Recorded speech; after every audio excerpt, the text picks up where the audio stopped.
Welcome to Bitcoin Fixes This, where we explore the impact that Bitcoin will have in all aspects of society.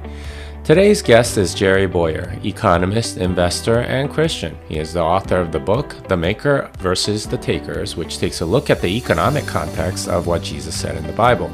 We talk about the book, his reasons for studying the Bible in this way, and of course Bitcoin and how Christians should look at both Bitcoin and what was going on back then.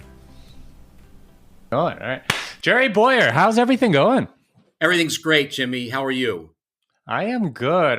What part of the world are you in right now? I live in western Pennsylvania, a little bit south of the Pittsburgh area, in the Mon Valley, and have lived here. Well, I've lived in this general region since my late teens. Oh, wow. And how has it been the last couple of years with COVID and everything in that area? Well,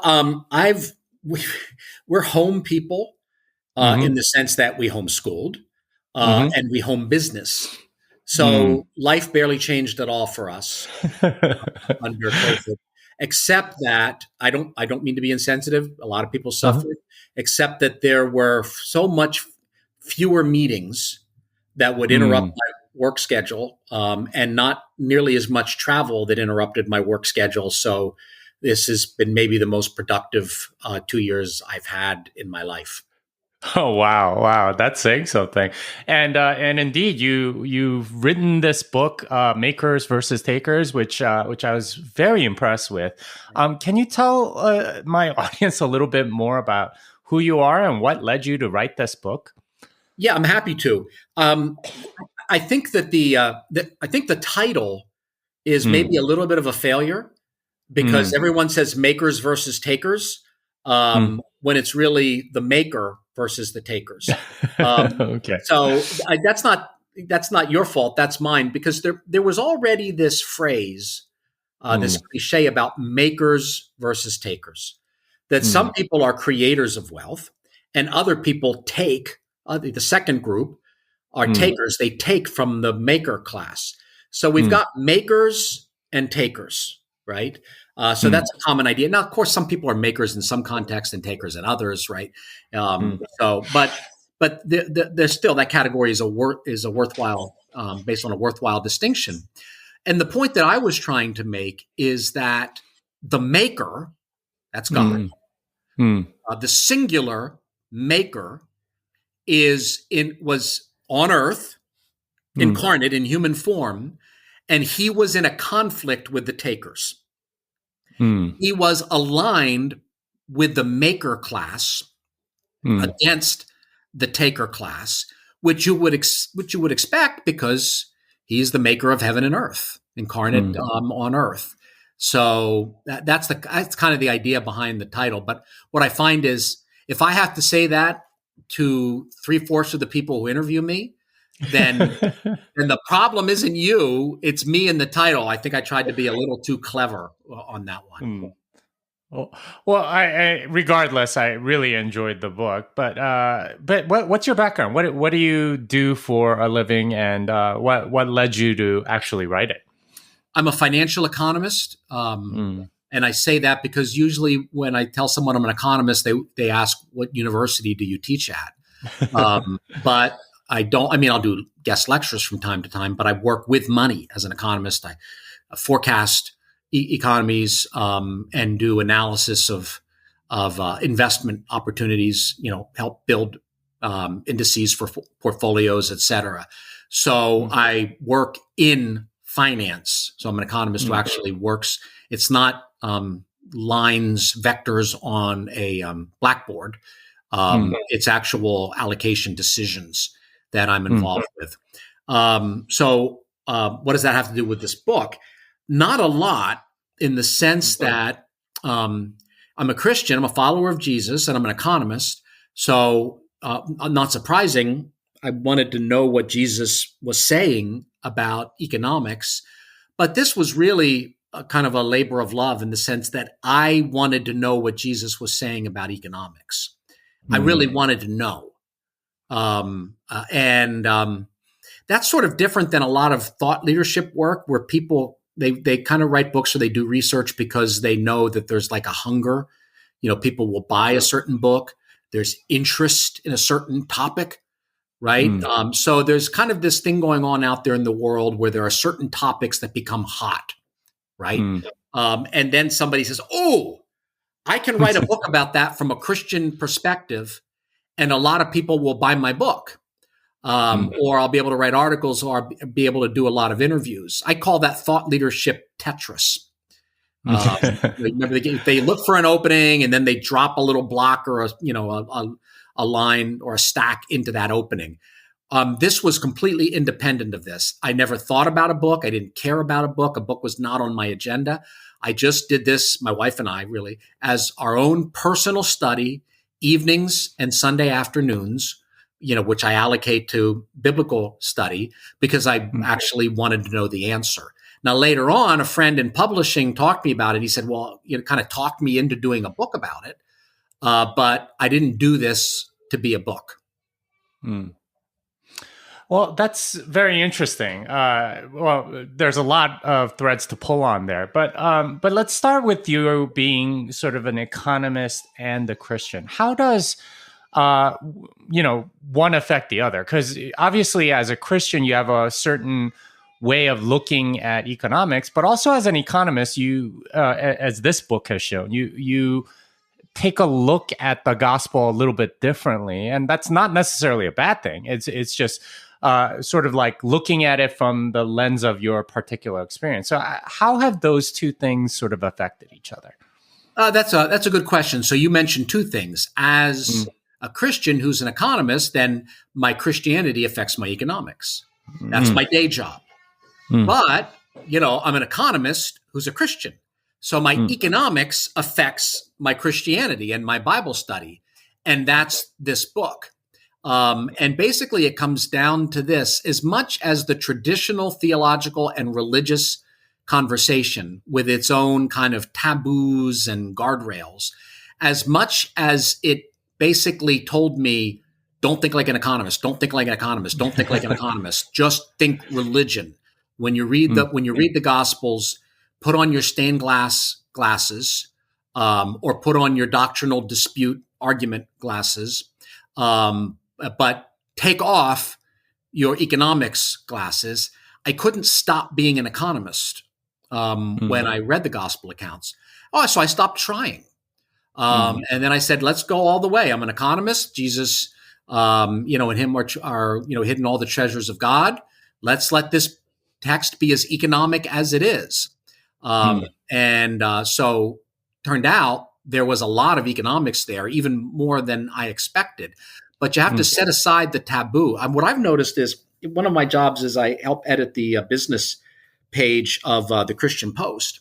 And when we put something on that page that applies the Bible, the Gospels, or the Bible in general, to an economic or financial problem, invariably one of the first or second comments in the comment section is, what are you doing with these worldly topics?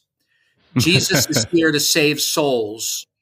And this doesn't belong on a Christian, website. And I'm kind of remembering something happened. I used to be in Christian. I had a brief stint in Christian radio, and I interviewed my friend Steve Forbes. And right after that, somebody wrote to complain and said, I want manna, not mammon. Right? He was angry because what he wanted was just doctrinal. Now, this particular person just wanted doctrinal arguments. Some people want personal piety, but he didn't want economics. And to me, that amounts to, when someone says that amounts to them saying, be quiet, Jesus.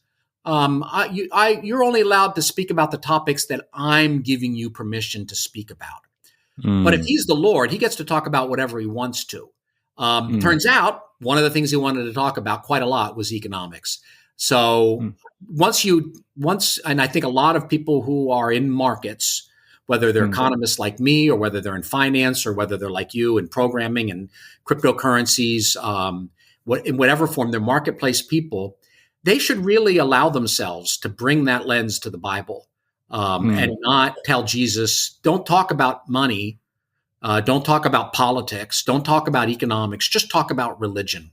And I think what they're going to find is that the Bible is like a pop-up book. You open it up and it kind of comes up through numerous layers, which include economics and finance.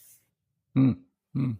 Wow, that's very interesting. So you allowed the Bible to sort of like speak to you as an economist as much as, like just in, I guess, your morality or your Sunday life. You sort of like let it penetrate into your economic thinking as you were reading it and examining it from that lens. Yeah, I mean, the issue here is, are you going to artificially place a guardrail or limit on the topics that Jesus is allowed to address? Or are you going to let the text speak? Now, it could be that you say, no, I'll let Jesus talk about whatever he wants to, and maybe there isn't any economics there, right? The question is, do you start with the presupposition that there can't be? And what that does is that allows you to ignore certain aspects of the text. Now, like I said, you could say, no, Jesus can talk about economics if he wants, and then you could carefully examine the gospel accounts and come to the conclusion that he says very little about it. I don't know how you can come to that conclusion, but you can. The question is, what do you say and what do you rule out in advance hermeneutically? And I think what we do is we rule out in advance everything except a few topics which are strongly emphasized that have to be ruled in. So I remember talking to a friend who actually gets it, about economics and finance, but he's kind of in the academic world of seminaries, et cetera. And I told him about some of this research early on about, for instance, the way in which the temple and the temple elite, and to some degree, the scribes and lawyers who were kind of acting on their behalf, the way in which they were exploiting people. And my friend said, well, I can tell you when you go out there, what you're going to get from the theologians, they're going to say, no, you can't do that. These passages like the woes, in Matthew, they're about false teaching. They're not about economics. Now, of course, the person I was talking to understands that, in fact, bad economics and false teaching get along very well together. They're synergistic. They're like mutually parasitical on one another. But what I find is that people think that an economic or a political interpretation of some of these passages, for some reason, they think that that's in competition with all of the doctrinal stuff that they learn, in seminary or Bible college or whatever. And I would argue that it's the opposite. If you believe in the doctrine of the incarnation, if you really believe that, then all of these historical details become extremely important. Jesus wasn't like floating over Galilee. He wasn't like walking where he was like 5 feet off the ground and he didn't touch anything or whatever. He was fully in it, right? He was fully human. The creed says, like us in every way except without sin. He didn't just have a human body, human mind, which included his job. When he incarnated as a tecton, as a worker. So he takes it all on.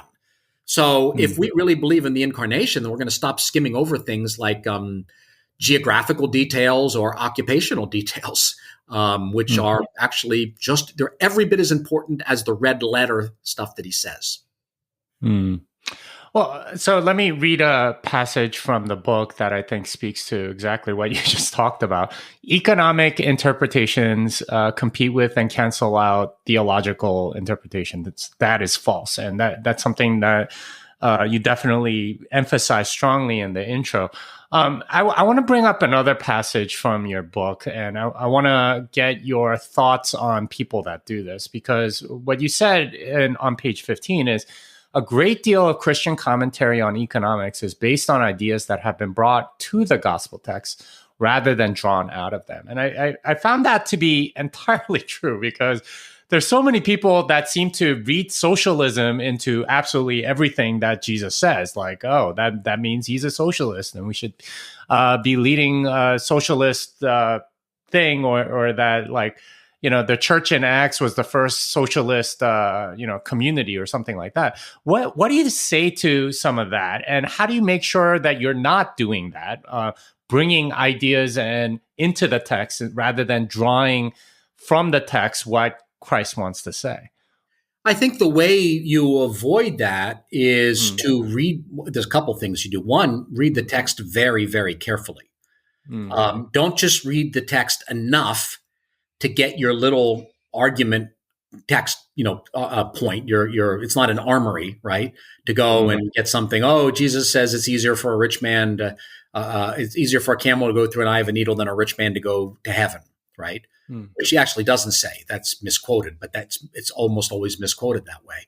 mm, So look at the different gospel accounts and look at the details of that. Read it very, very carefully, and it just is not going to support what's imposed on it. Another would be Acts 2 through 4, where they do hold all things in common, but later on in the encounter with Ananias and Sapphira, Peter makes clear that they didn't have to hold all things in common, that they could keep these things.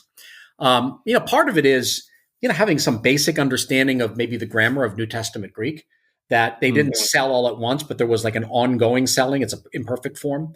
So there's an ongoing selling as needs arise. Another thing would be to look at the historical context. So first of all, they didn't sell it all.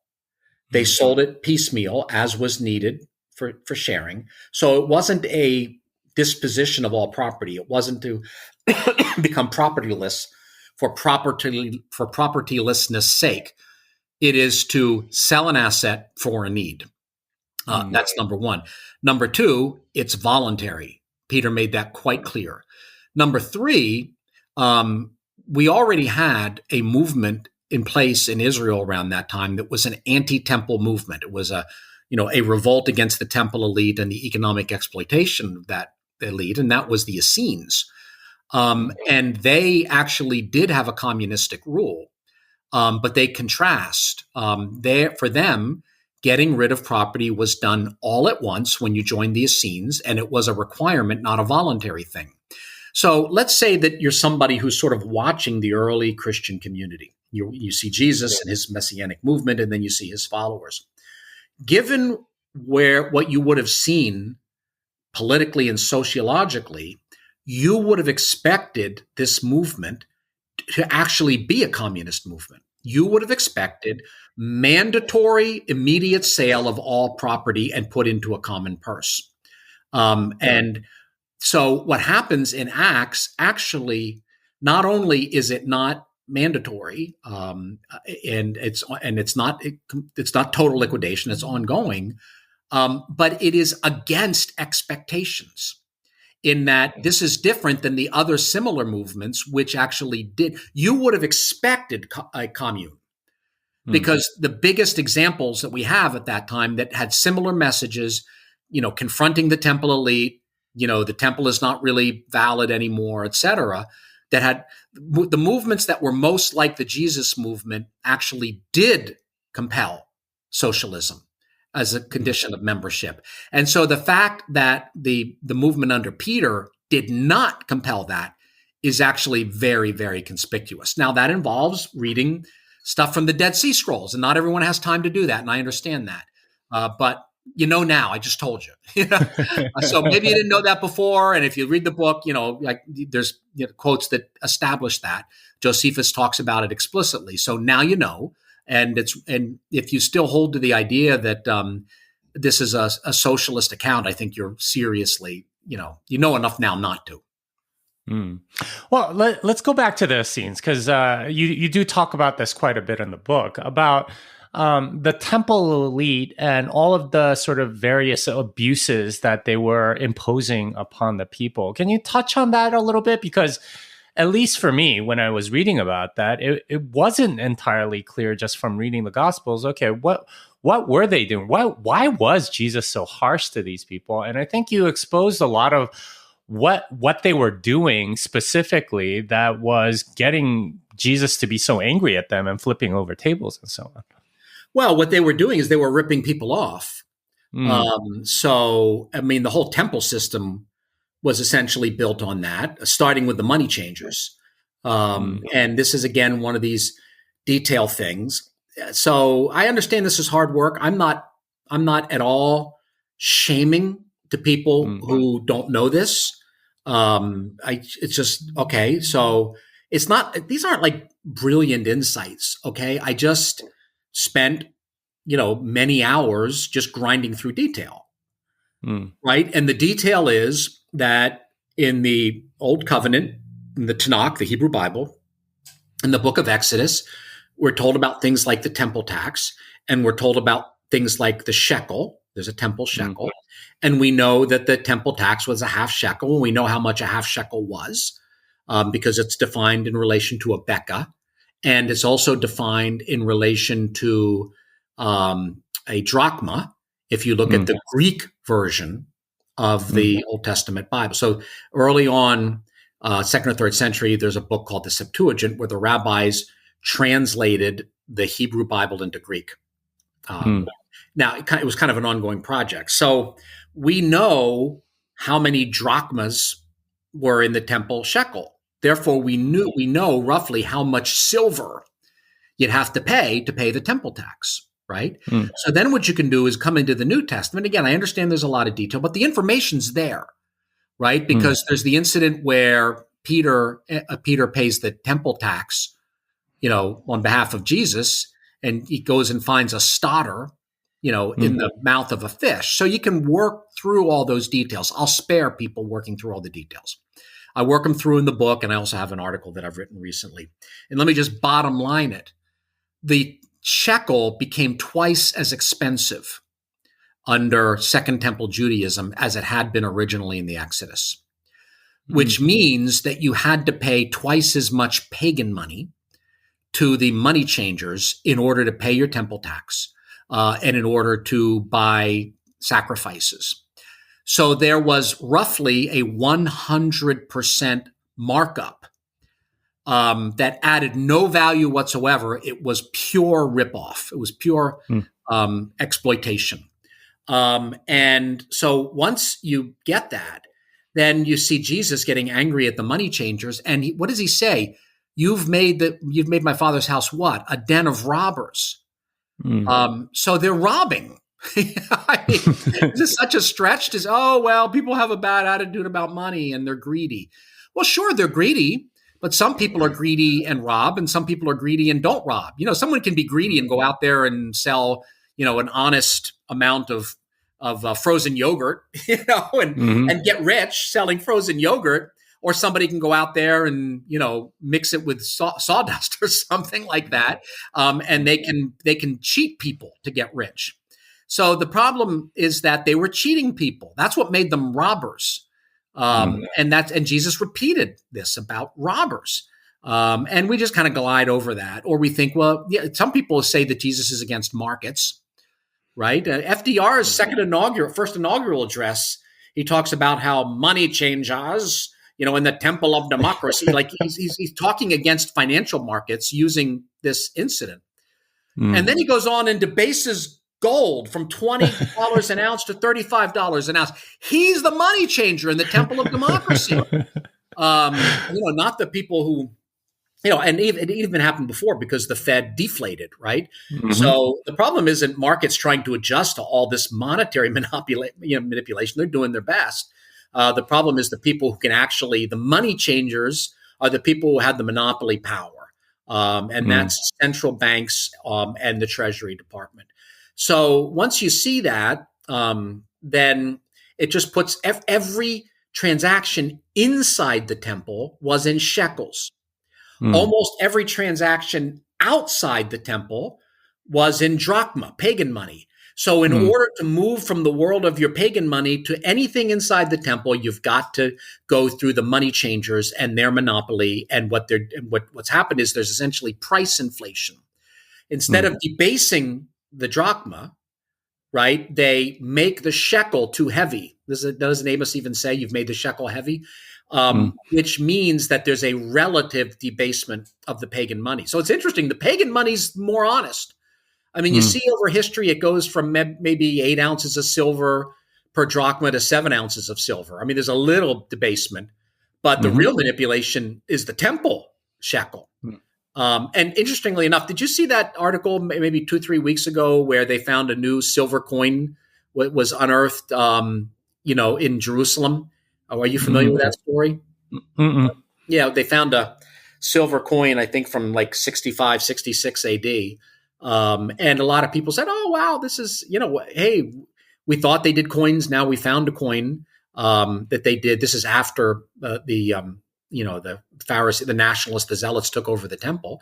And I found that interesting because it's a confirmation of Josephus in history. But what I found more interesting is that it's 14 ounces, which means that it was a crooked shekel. In other words, what Josephus is saying and what the biblical text implies is confirmed, that you had to buy twice as much shekel for the temple as what the Bible actually would require in Exodus. And the other thing that's interesting about that is that's clearly a ripoff that's going on when the Herodians and the Sadducees are in favor in the temple. But this is a charge. But this is after the takeover. After the populist takeover and everyone stormed the Capitol, and the guy with the horns, and the buckskins came in and they took over. And you know what? They still kept the crooked shekel. For all of their complaints against the ruling class, meet the new boss, same as the old boss. So the point is that the entire temple was essentially every transaction involved an extraction of money based on unjust weights and measures. And that is really central to understanding Jesus's confrontations with the temple and with the temple elite. Yeah, weights and measures indeed. If I'm not mistaken, shekel is a Hebrew word meaning some sort of weight. So it's it means weight. It's very much it's very much in that spirit there. Well, so many tekel ufarsum, right? I mean, it's that tekel's I mean, there's a linguistic connection there. Basically, weight. So how much weight? Two drachma or 4 drachma? Well, it depends on whether you're reading the Torah or you're under the Herodian elite. They changed it. I see. They changed the standards for their own benefit, not unlike what they do with the dollar today. Yeah, absolutely. So let's say you got a situation where 4 quarters is supposed to get you $1, and then someone changes the rules. You need 8 quarters to get $1. That's what happened. It's almost like the exchange rate kept varying based on whatever they wanted, which is honestly what a lot of other central banks besides the United States do in order to sort of keep their currency from debasing further against the dollar, something like that. Right. Yeah. So they had a set exchange rate.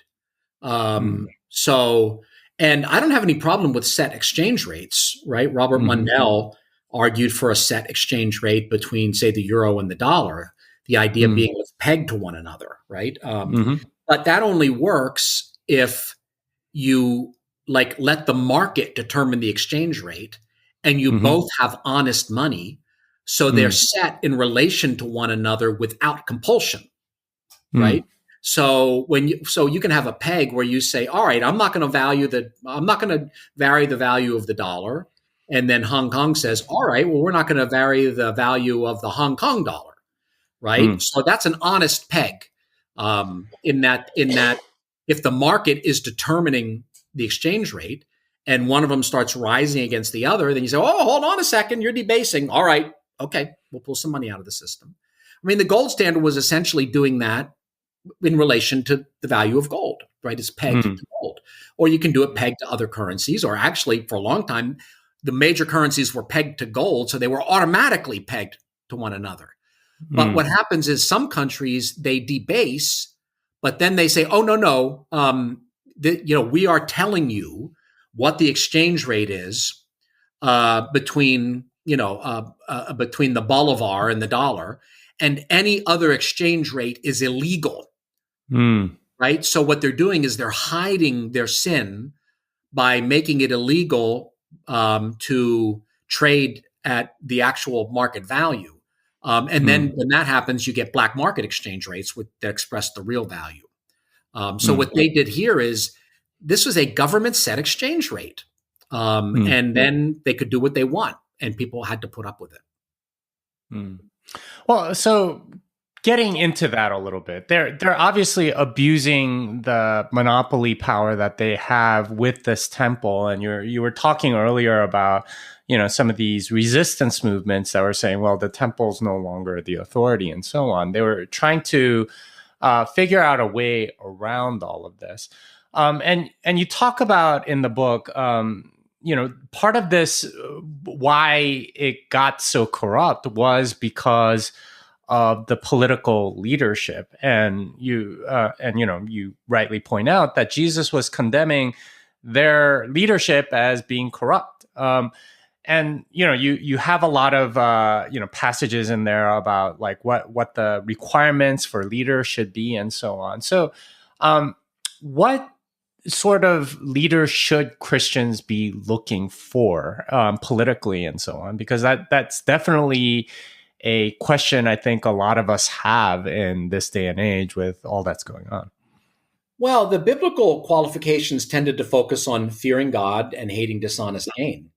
It's amazing how much consistency there is in the Bible about dishonest gain and getting wealthy in office as the disqualifying character flaw for political leaders.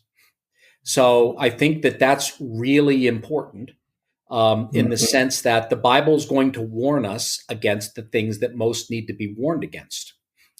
And although I think it's good that politicians be wise and policy competent and monogamous and have personal character and all those, you want all the good things for your leaders. It's fascinating how when the Bible's sort of summarizing what you don't want in a leader, it's somebody who will use their power to extract wealth from other people and use it for himself and give it to his friends. So, when Moses, Jethro gives the father-in-law of Moses gives him advice about choosing leaders, and then Moses reiterates that with some modifications in Deuteronomy. There's a focus on dishonest gain. The warning about Saul is he'll take your wealth and he'll share it with his friends, with his officers. The problem, one of the main problems with Solomon is his accumulation of wealth as a king. Right? He gets wealthy as a king. I think that's problematic. Deuteronomy tells us that kings shouldn't get wealthy, and on and on and on. So when we come to the rich young ruler in the Gospels, if we just start over brand new, as if the Gospels just kind of don't have anything to do with what came before, and we see Jesus have a confrontation with a rich young ruler, if we're seeing Jesus as in continuity with the rest of the Bible, then we wouldn't be surprised at all that there's a confrontation over wealth, because that's the main temptation of rulers. But of course, we read that passage backwards. We read that passage through Marxist presuppositions or pietistic presuppositions. Let me loop back to that in a second. So we already think we know what the passage is about. If you're a lefty, you think that the passage is Jesus is against wealth, which means Jesus is against capitalism, right? If you're kind of standard issue evangelical, it's like, oh, well, Jesus knew that he was an idolater of money in his heart. So the reason that Jesus tells him to give it all away, but doesn't tell other people to give it all away, is because of the attitude the man had in his heart towards money. Even though none of the accounts in the Gospels tell us anything about Jesus looking into the man's heart. And sometimes they do. The Gospels tell us that Jesus discerns what people were thinking, but there's nothing like that. See, we're reading in whatever we've heard in our sermons. So if you're in like a progressive, left-wing mainline church, you're programmed to look for socialism here. If you're in evangelical, kind of standard church, whereas everything's about heart, not about the world, not about redeeming of the world, not about economics, no social message, then he's just greedy, right? And so Jesus is saying, don't be greedy. But if you read the Bible forward, you already know that the thing that rulers do is they rip people off. And that's the background. And so then let's say you're reading really carefully and you read, say, Mark's account, and they talk about the commandments. What shall I do to inherit eternal life? Well, you know the commandments, right? Thou shalt not murder. Thou shalt not commit adultery. Thou shalt not steal. Do not bear false witness. Do not defraud. Honor your father and your mother. Wait, do not defraud? Right? Well, why is that there? Well, if you don't know the 10 Commandments, you won't know that do not defraud is not one of the 10 Commandments. So why is do not defraud there? It's confusing, and what you find is it's an early text, but then some of the text copied afterwards, it's gone. In other words, some of these copyists looked at that and said, "Oh, this doesn't make any sense. Must be a mistake," and they took it out. When what they should have done is to look and say, "This looks like it doesn't belong here. What am I missing?" I'm not going to erase it. I'm going to look more carefully. And I think the argument is quite strong that the reason Jesus added do not defraud to the list is because the man was defrauding.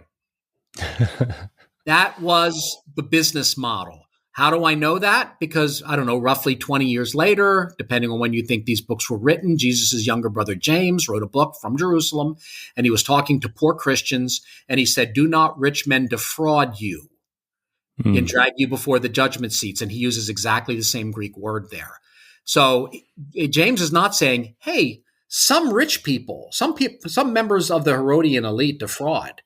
He's saying this is emblematic of that whole class. So, without Jesus's omnipotence, already from the get-go, you can see why he would confront the man about wealth, because that was the business model. Yeah, when you meet a mafioso, you don't say, "Now, did you get that money on?" The business model is crooked, right? So Jesus, to me, it's perfectly obvious that Jesus is saying, give the money back to the poor that you took it from. So it's not redistribution, it's unredistribution. The rich young ruler already redistributed it up to himself. Now he's supposed to unredistribute. He's supposed to give it back. Same as Zacchaeus, the tax collector, another political official. Well, that's very interesting with respect to leaders and their temptation to get rich off of their position, which we're seeing all over the place. But that's the main argument I think that you're making with respect to what Jesus is saying about these people, that they really are sinning as through their position.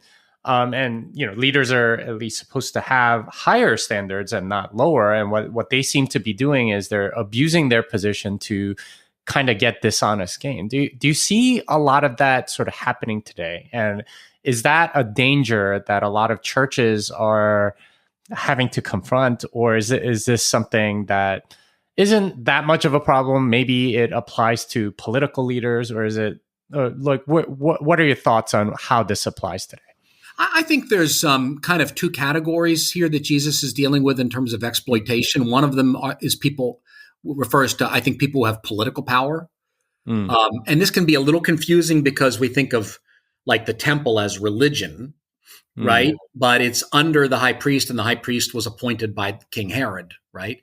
So in essence, it's almost like, in our modern politics, we have like a county government, and then we have like a airport authority.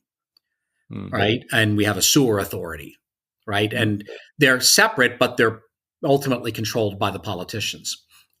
So this is like the religion authority. Herod can kill off a high priest or depose one and, put another one in his place. And I think using the analogy, what had happened is the temple was supposed to be more like the airport authority, became more like the sewer authority. It became very, very corrupt. But it had power. The high priest had arrogated to himself, with the help of the lawyers and the traditions, the authority to compel the payment of the temple tax.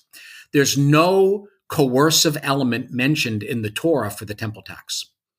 And I think the passage seems to treat the temple tax as something paid once to build the temple, right? You pay the temple tax to build the temple. Right, it's a little bit like around here. I live near Johnstown, and there was the Johnstown flood. What was that, 1910 or 1920 or something like that? And state imposed a tax to rebuild Johnstown. Well, it's 2021, we still have the Johnstown flood tax.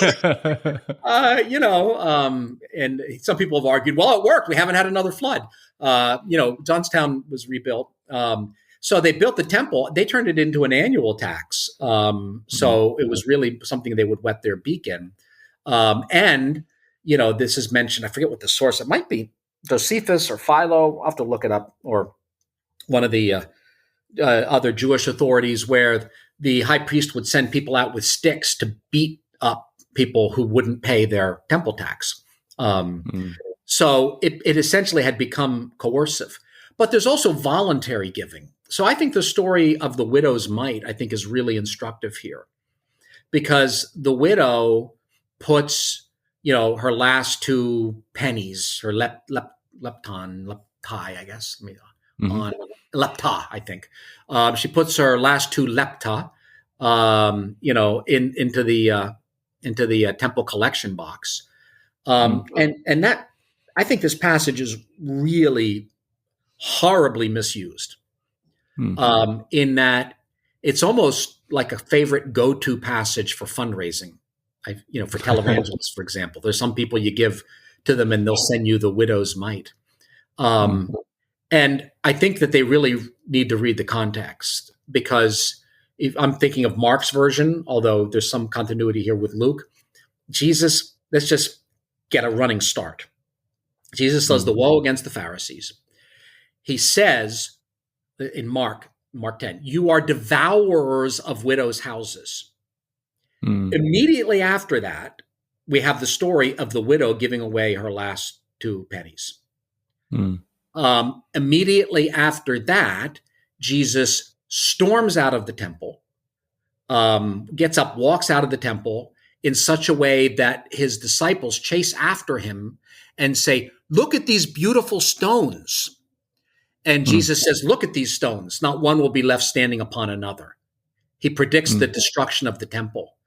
So if you just pull the widow's mite story out of the middle, you pull it out from between devours, you're a devourer of widows' houses, and the place where the widow just put this money is going to be destroyed within a generation, then you're going to miss that, this is not mainly a generosity of the widow story. This is mainly a corrupt temple story. Now, he does praise her. She's been convinced. Someone has talked her into believing that this is what God wants her to do, right? So she thinks that's what God wants her to do, so she does it. But literally, woe unto anyone who convinced some old lady that her last Social Security check, should be used to pay for, 30 seconds on the private airplane.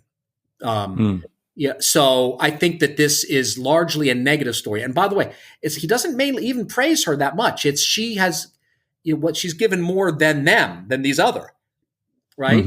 So it's, half of it is dissing them.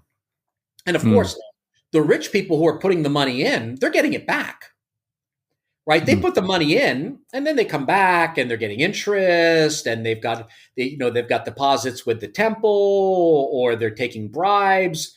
I mean, they're living off of the temple system. So, I mean, kind of think of it like, let's say I'm a mega church or a televangelist, and here I'm going to give $100,000. I'm putting it into the collection plate. Yeah, but you get it back. Someone from outside who puts in $100,000, that's a different story. Or somebody who follows that example and says, "This is my last $100. This is my food bill." But if you send that last $100, we'll send you the widow's mite. So I think that maybe applies more to church, not to all the church. I mean, but to some segments, the religious manipulation taker strategy. There's a political coercion taker strategy, and there's a religious manipulation taker strategy. Well, I want to pull on something that you just mentioned, kind of casually, but I want to read a quote from the book again.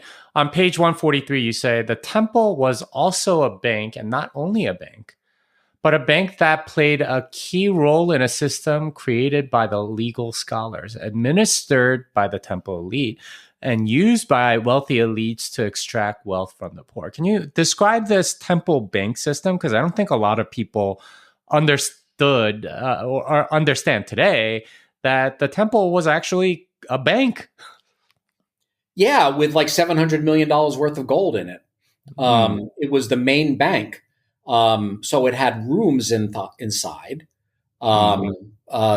Thess- Thessaloi, I forget whether it's masculine or neuter, but a thesaurus is a treasure room. You know, we have a book called a thesaurus, which is a treasure of words, right? A treasure of synonyms. Well, that comes from a Greek word, which is a treasure room or a treasure house.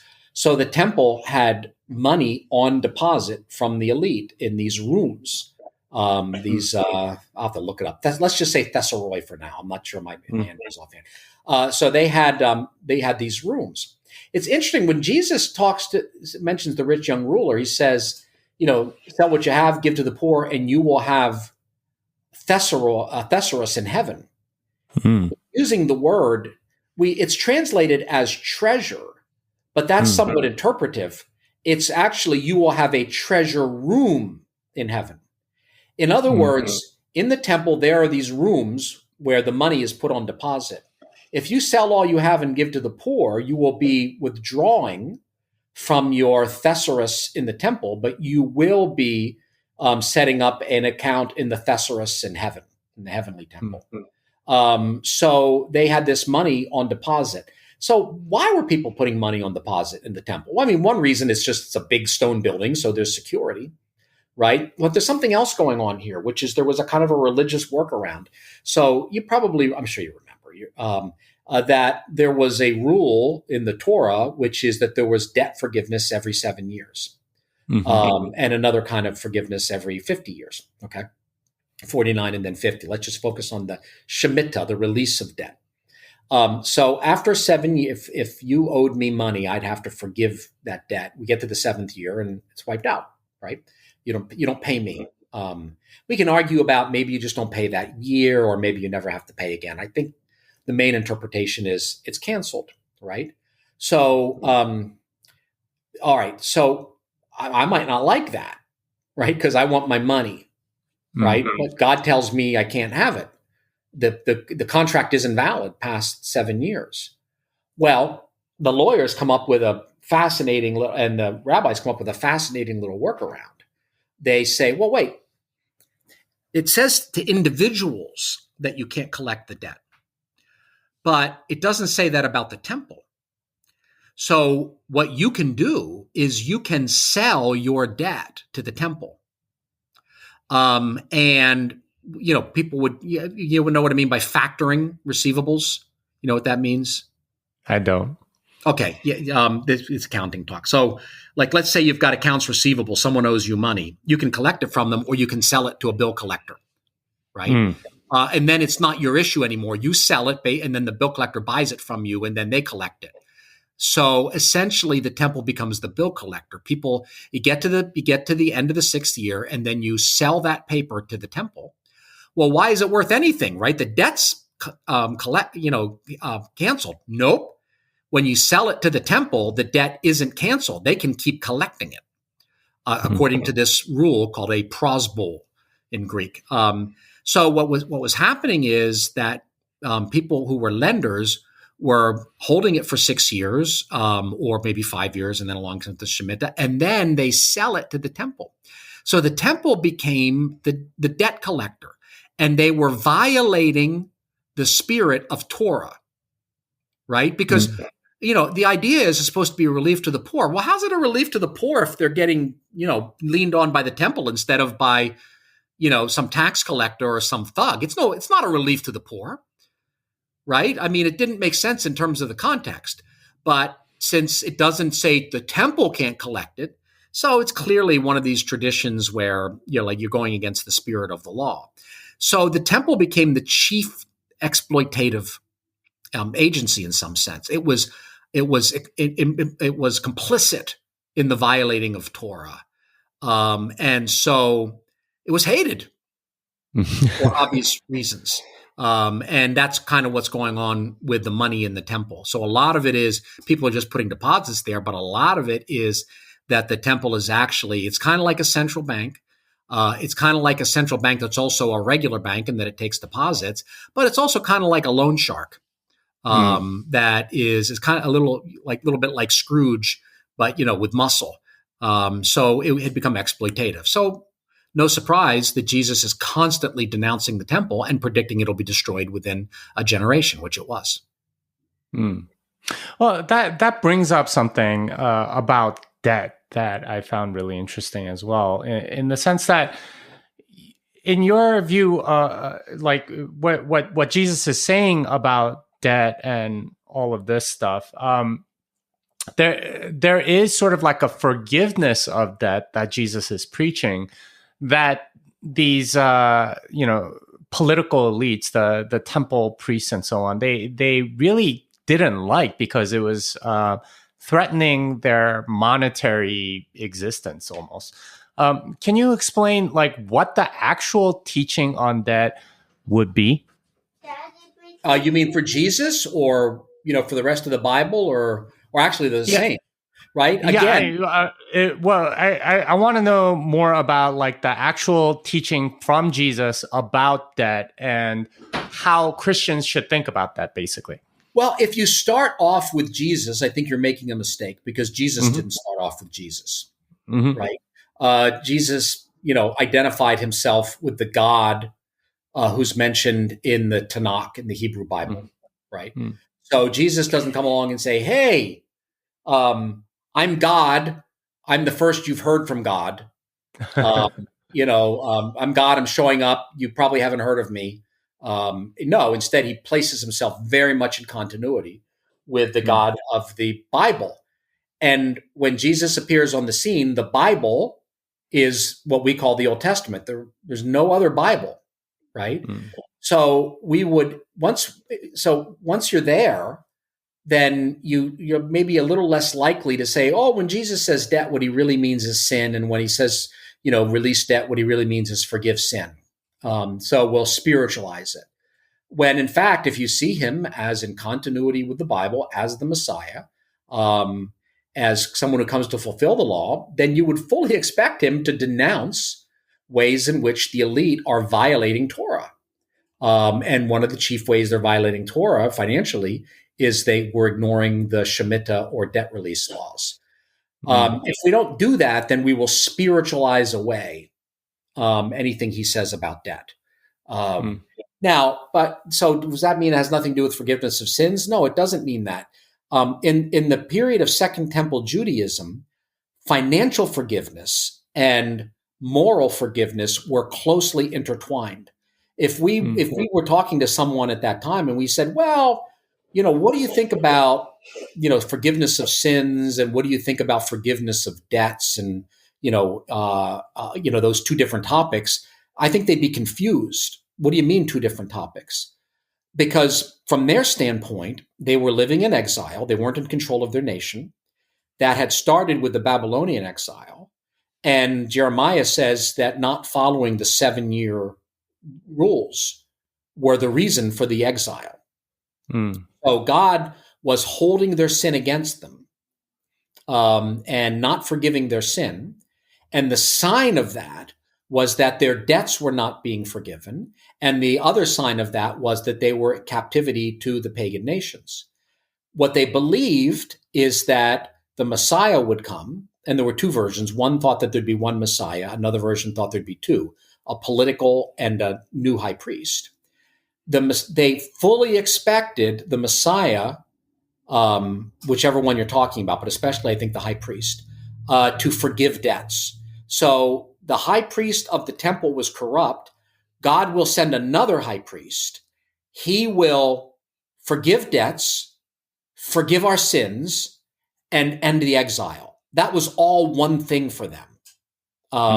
So we separate them. They didn't. And they had good reason to relate them because, again, Jeremiah associated that. And remember, then later on, Daniel talks about this Babylonian captivity. He says, Jeremiah said it's 70 years, but it's really 70 times 7 years, 490 years, 70 times 7, 70 times 7. right? So you're exiled for 70 years because you didn't do the Shemitah rules, but really you're still disobeying. So it's going to be 7 of those 70s, right? Then Jesus comes along and in the context of forgiveness says, well, you have to forgive 70 times 7. Oh, that means a lot. Nobody alive then would have just thought 70 times 7 means a lot. Everybody was, just like we think about 666 and 1948 and all our prophetic stuff. Everybody was so excited about 70 times 7, 490 years. It's coming soon. It's almost here. The debts will be forgiven and the exile will end, just like Daniel said, after 70 times 7. So Jesus says, forgive 70 times 7. And then he says, it's like this, and then tells a story about debt forgiveness in which a man who is under an emperor, under a great king, is forgiven temporarily, but then doesn't forgive the debts under him. And then he's handed over to the torturers, right? So if we just see that parable as coming out of nowhere rather than in the context of the 70 times 7, and we see it as only sin forgiveness and having nothing to do with finance, even though it is a debt parable, then we're going to miss what's really going on here. That's Israel. God forgave Israel. He said, all right, you didn't keep the Shemitah rule. I'm going to forgive you. And then what they do, they turn around and still shook the poor, saying, you owe me, right? God forgave them, 10,000 talents. And by the way, here's another interesting thing. You read scholars on this, and they're really confused by this. 10,000 talents, that's huge. No, why is Jesus telling this crazy story? It's clearly an exaggeration. Nobody would have been in a position to forgive 10,000 talents. It's not, no business person, nothing in Jesus's experience would have looked like 10,000 talents. Well, if you think of it as a private transaction only, yes. But if you put it in a macroeconomic scale, it makes perfect sense. It's a macroeconomic number. It's 6 years of my estimate of the GDP under Herod Antipas. So it makes sense as a kind of macroeconomic national number. And given the fact that we were just given the 70 times 7, which is a nation waiting to be a nation told to forgive debts, then to me, it's pretty clear that Jesus is doing exactly what a rabbi would do, saying, keep the Torah. Indeed. Well, so interesting way to think about this stuff. And I'm sure for a lot of my listeners, even the Christian ones, this is kind of like a little bit of a shock. But can I say something else about this debt thing? Yeah, sure. Go ahead. Within a generation, you know what happens? There's a debt revolt. They finished building the temple, 64 AD. Big celebration. We built the temple. 15,000 people get laid off. So we have a nice Austrian business cycle bust. And then the zealots go murder the high priest's family and burn down the public records building. And Josephus says that they did that to curry favor with the polloi, with the many debtors. So you get a debt revolt. The debt builds up. The bubble bursts. You get a debt revolt, and that is part of an escalating cycle of violence. And within 5 years after that, the Romans come in and say, "Enough already. We're going to take control." And then not one stone was left upon another, and all those thesseroi, those buildings filled with gold, were taken.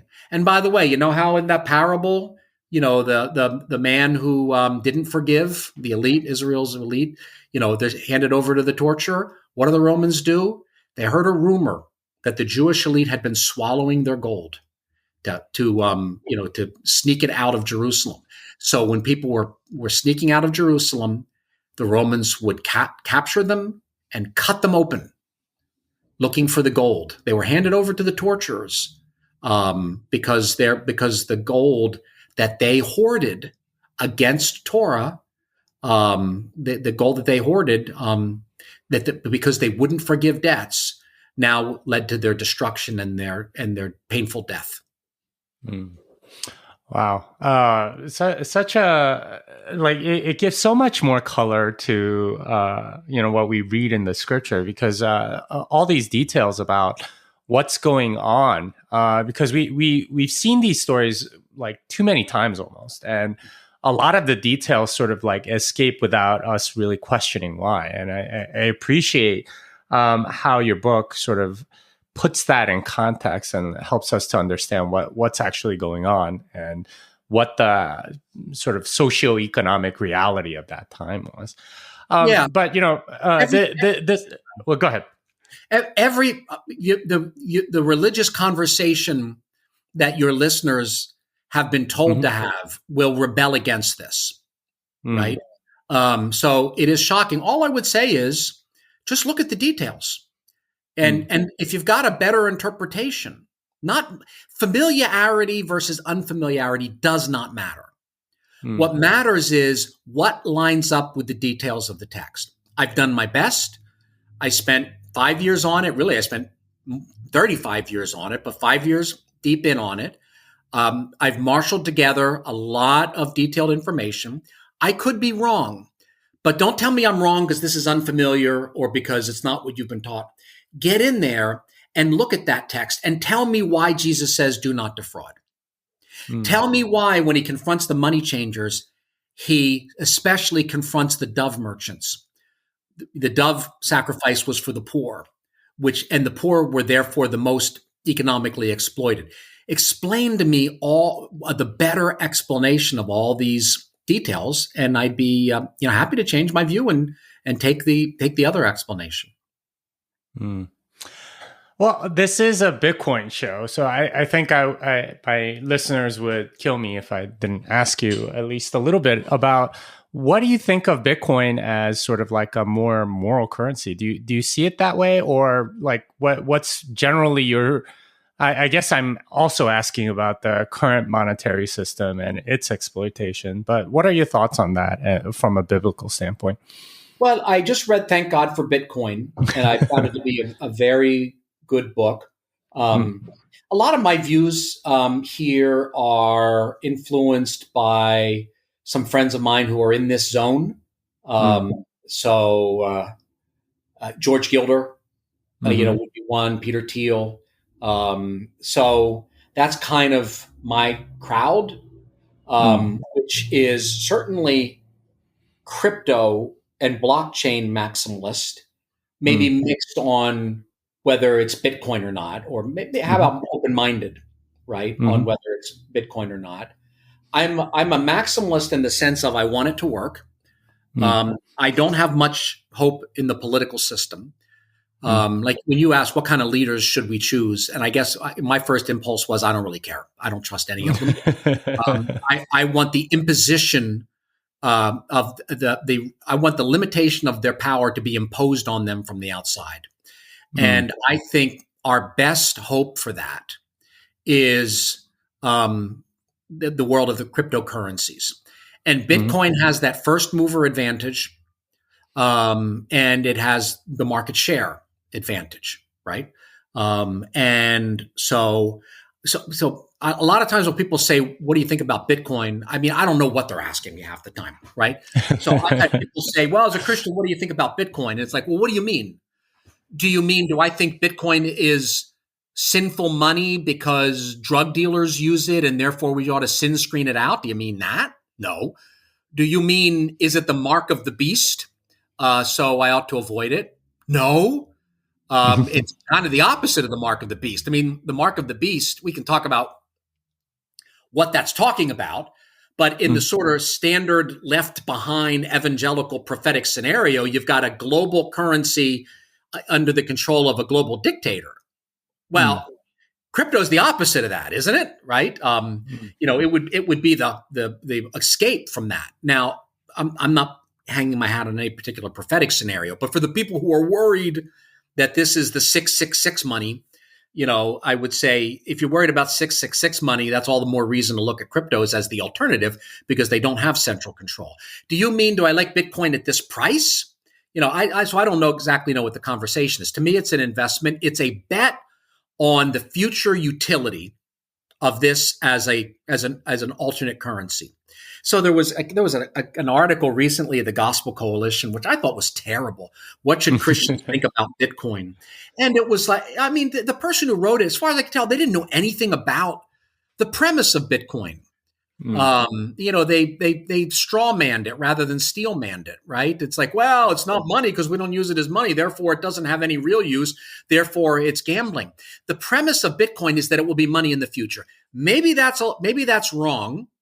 Maybe that's right. I don't know the future, but that's the value premise. So don't tell me that it doesn't have a value premise. You can tell me that the value premise isn't proven yet, but don't tell me that money is utility. That's what it's always been. If this widely becomes used as a currency, by definition, it has utility. And by definition, therefore, it has value. And people are looking for an escape hatch from this incredible amount of debasement and manipulation. So I'm pulling for it. So that's just my opinion. And I can get into this more, but let me kind of bring this together with the conversation we just had about the book. Okay. Which is that we didn't talk much about Galilee. We talked about what was wrong with Judea. But Jesus wasn't from Judea. I mean, he was from Bethlehem for a short space of time, right? But he grew up in Galilee. Galilee was a decentralized society. And I just talked to my friend David Finnessy, who's probably the leading authority on the archaeology of Galilee in the Second Temple period in the world. He's edited the two major books on this subject that are up to date, right? Maybe 4 or 5 years ago, because we know so much more than we did 30 or 40 years ago. And what he said is one of the really interesting things, you have some old books about this, but not that much. One of the really interesting things about the culture that Jesus comes from, Galilee, is it's fairly decentralized. It's a village culture. You have some cities, but the cities are really kind of like central trading hubs for production that's taking place in the villages. But there's something else really interesting going on which Galilee was really different than other places. You have an extensive network. Let's just stop on that word, network. You have an extensive network of paths and roads. So the map, I've seen like the people drawing maps. You see all these like intersecting lines in Galilee. All of these instead of having to go over mountains or all the rest of it, Lower Galilee is kind of flat. Upper Galilee is hilly. That's hillbilly territory. But where Jesus grows up, it's physically kind of flat. It's socially kind of flat, decentralized. And it's got lots and lots of passable roads, goat paths, etc. And so people could easily move from village to village. And so news moved very, very quickly around Galilee. And since on the one side, you've got Tyre and Sidon, which is connected to the world of the Mediterranean. On the other side, you've got the Decapolis and then off into Parthia and the old world of the Babylonian and Persian empires, and a road going in between. It was a major information interchange. And it's interesting. My friend, Dr. Finnessy, said, this is like the social network of the first century. And I'm thinking, isn't that fascinating? What I think is that God in his providence put Jesus in a network society, village-based, where you dealt with issues before the village elders, where there was attestation, by the mouth of one or two witnesses. And Jesus takes that village culture, that social network culture, where someone tells a story and someone else says, well, I heard a different story. And then you walk on one of these paths and you say, well, what really happened here? Oh, well, Pilate attacked. Oh, I heard it was Herod. No, it was Pilate. Oh, okay. So Pilate attacked. And then the stories kind of get worked out. And you got this news network where they're attesting to one another. And then Jesus launches a kingdom. And what does he do? If somebody does something wrong, what are you going to do? You're going to go talk to that person. And if they don't listen to you, you're going to take another person. And if they don't listen to you, you're going to take it to the church. And what I'm saying is, I don't want to push this too far. I know you'll probably want me to push it a little more. I want to hold back here a little bit. That God the Father put Jesus in the context of decentralization and peer-to-peer relations, so that he learned a culture which he then universalized in the form of the early Christian church, and basically said, this system is going to go viral around the globe, where you're going to compare to each other. And if you think somebody did something wrong, you take a witness and then you attest and you test it. And if he still denies it, then you take it to the church. Not top down at all. Now, the church became top down pretty quickly after, but bottom up, peer to peer. And I don't think that just God could have put him in. God could have put Jesus in Beijing, and Jesus would have learned how top down systems work, right? He could have put him in Jerusalem. He could have put him in Rome, but instead he placed him in one of the places in the world that had one of the most decentralized social systems of the ancient world. And Jesus learns that because, yes, as he has a human nature, not just divine, he's human nature. He learns that and he turns it into a movement that goes out there and changes the world. So I think whether crypto people or internet people or decentralized people, whether they know it or not, I think the vast majority of them don't know it. Every time they try to democratize knowledge and decentralize power, no pagan society ever tried to do that. They're trying to create technologically a model of the world that they got from Jesus, whether they knew it or not, and that he got from the Galilee that his father placed him in. So when they're building that, they might be atheists, but they're acting like Galileans, even though they don't believe in the Galilean. So I think that Silicon Valley, very secular place, but it really, and especially now with the emergence of blockchain and peer-to-peer, it's a very Jesusian, Galilean social vision, whether they know where it came from or not. Wow, very inspiring words, especially for people like me that work on the Bitcoin stuff. So I think what you're saying is that this model of bottom-up, peer-to-peer, decentralized networks is very Christian at its core. Yes, and nobody else was doing it. The pagans, what did Jesus say? What do the Gentiles do? They lord it over one another. He's making a universal statement. And even the little Jewish movements like the Essenes, well, they drop out and they're brothers, but there's a boss, right? I mean, he's just like the boss of his own little community, but there's a boss. In the Christian community, Jesus is the only boss, right? There's only one Lord. He said, don't call anyone rabbi. You only have one rabbi, me. Now, I'm not saying you can never call anyone rabbi or father. That's, that might just be sort of hyperbole. But in terms of the social network, I don't know anybody in the history of the world who ever said, here's what we're going to do. We're not going to lord it over one another. We're going to serve one another, and then we're going to compare to each other. We're going to correct one another on a peer-to-peer basis. That's unique in the history of the world as far as I know. And now we have technology that allows us to actually do that algorithmically. We didn't have enough processing power to do that before. Oh, again, very inspiring, especially for people like me. This time has absolutely flown by, and we're nearing the end of the time that we've scheduled. So I do want to give you a chance to sort of talk about some of your projects and stuff. Where can people find you? What are you working on these days? And, so on. Oh boy, I'm working on so many things I wouldn't even know where to begin. I write over at the Christian Post's business page, so that's something that's kind of new that's growing.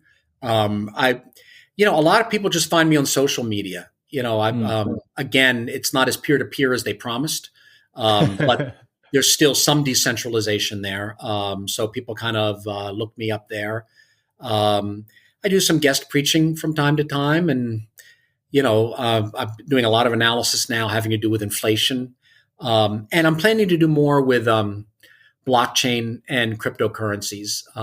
Not because I didn't think early on that they were interesting, but I think the reality of debasement and debt has now made them a great deal more relevant than they were before. So that's something I'm planning to get into more. I've got so many projects going, Jimmy. I wouldn't even know where to begin. So I do a podcast. I'm going to interview you on the pod. You just interviewed me. Meeting of Minds podcast. Meeting of Minds. Bowyer, Jerry Bowyer. You can find that. So I'd like you to be a guest on that. I also do a podcast for Christian Post at Edify. And I'd love to have more of the blockchain crypto conversation over there, because I think the Christian conversation about money and the Christian conversation about cryptocurrencies really needs to be improved. Yeah, I agree. Well, thank you for coming on. What's your Twitter handle? Jerry Lee. My dad was a rock and roll fan. Jerry Lee Bowyer. Bowyer. Bowyer. Don't forget the W. So Twitter, Facebook, LinkedIn. Awesome. Thank you so much. My pleasure, Jimmy. God bless. Unchained Capital is a sponsor of this podcast. I'm an advisor to the company. I know the team well, and I'm excited for what they are building. If you need multi-sig, collaborative custody, or a Bitcoin native financial services partner, learn more at unchained.com. Well, that wraps it up for this episode of Bitcoin Fixes This. Jerry Bowyer can be found at Jerry Lee Bowyer on Twitter and meetingofmindspodcast.com. Until next time, fiat delenda est.